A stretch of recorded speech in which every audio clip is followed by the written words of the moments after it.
Shatner Quake by Jeff Burke. Chapter 2. The Conventions Theater was a marvel of modern movie-going. 4 screens, each 10 stories high. 3 stories of seating gave each theater a capacity of around 2,000. Even though it was early on the first day of the convention, the theaters were already 3/4 of the way full. Rick was alone in the projection booth, sitting on the floor and smoking a joint. He listened to the footage being played. William Shatner was cursing as he blew a contestant's prize money on the $20,000 pyramid. It made him proud that they were able to get a hold of the unedited footage. For the convention, the Cathode Law was holding a 4-day, 24 hours a day William Shatner marathon. Each of the 4 screens is continuously playing movies, shows, and other footage from Shatner's career.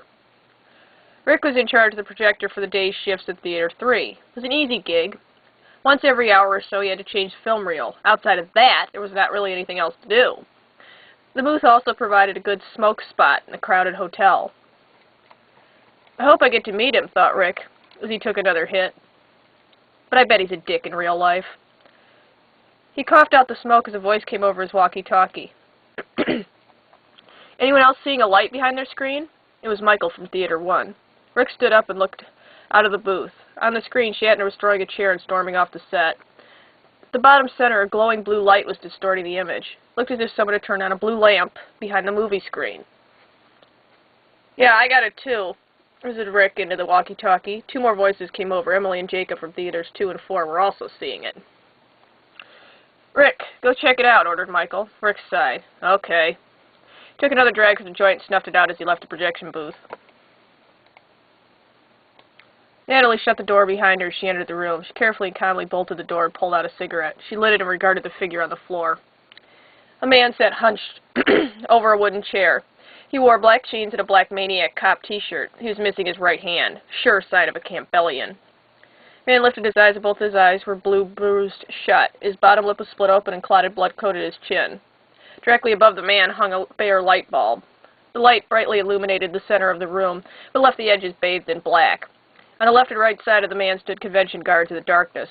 We found him in the backstage halls of the theater, said the guard on the right. He won't talk yet, said the guard on the left. Natalie took 2 long steps forward and stood directly in front of the man. She sucked in almost the entire cigarette, leaving only a stub of burning ember. He will, she said through plumes of smoke.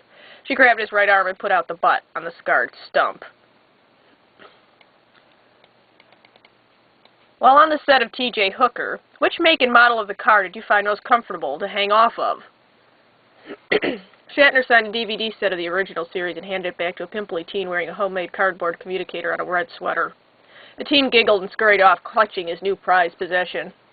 I never really took notice, said Shatner as he took a 9x12 photo from the next person in line, curiously wearing a Battlestar Galactica shirt.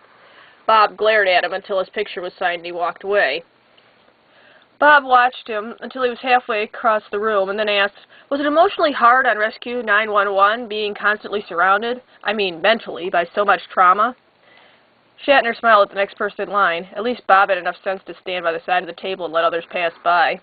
I'm a professional, said Shatner. I can deal with anything. Stay professional, stay professional, stay professional, stay...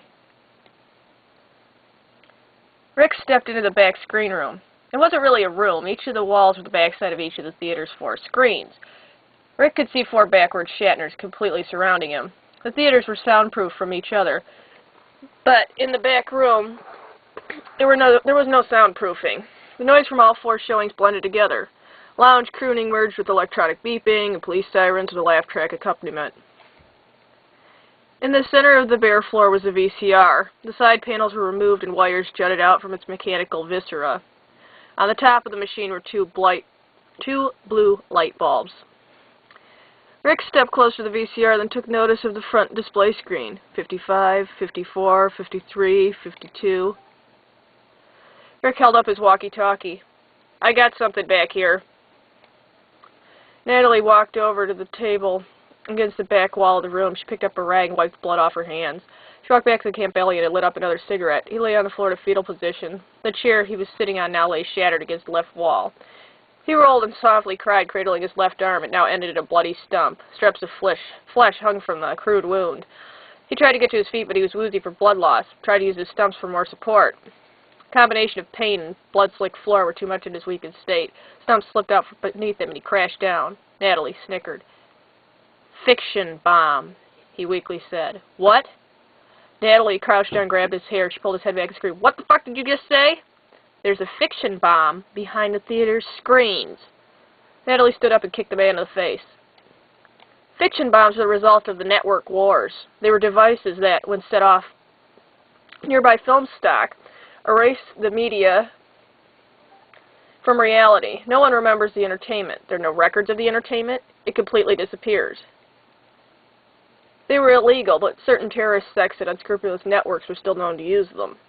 Natalie rushed to the room's door. She turned back and addressed the convention guard. "Sodomize him with his hand until he tells you how many other Campbellians are here. If he doesn't talk in 2 minutes, kill him." Shatner signed and signed while Bob talked and talked. "It's a fiction bomb," yelled Michael from over the walkie-talkie. "What?" said Rick. "I just got off with Natalie," replied Michael. "It's a fiction bomb. Turn it off." Rick dropped the walkie-talkie and rushed towards the fiction bomb. He grabbed it and began tearing wires from the side. He picked up the device and smashed it against the floor. Both light bulbs shattered into glass shards that pierced his hands in dozens of places. Rick picked up the black box with bleeding fingers and looked at the display. 2, 1. If the blast had not immediately liquefied Rick and splattered him onto the screens into a billion droplets, he could have taken comfort in the fact that he had fucked up the fiction bomb enough that it would not work properly. Those in the theaters heard a loud blast and saw the screens become red-tinted as Rick hit them. Then the blast hit them, reducing all those in the theaters and projection booths to piles of gray ash. The theaters and the screens, however, remained unharmed. The films showing flickered and then the images disappeared. They glowed a bright, vivid, dark blue, moved erratically in and out as if alive and struggling to take a breath. In the blue, shapes began to move. They took form and grew limbs and heads. These blue figures danced around the screens and then began to smoothly step out of the picture. They began to move about the now empty theaters and became more defined figures. One figure formed a brown suit and a briefcase. One twirled its microphone about by the cord. One flipped open his communicator. "Captain to ship! Captain to ship!" No one answered. More and more figures emerged from the screen. At first they were without feeling, but as they became whole, this new world filled their senses. First came the feeling that they didn't belong, some fundamental urge that this world was not for them, that they were pale shadows of something else already here.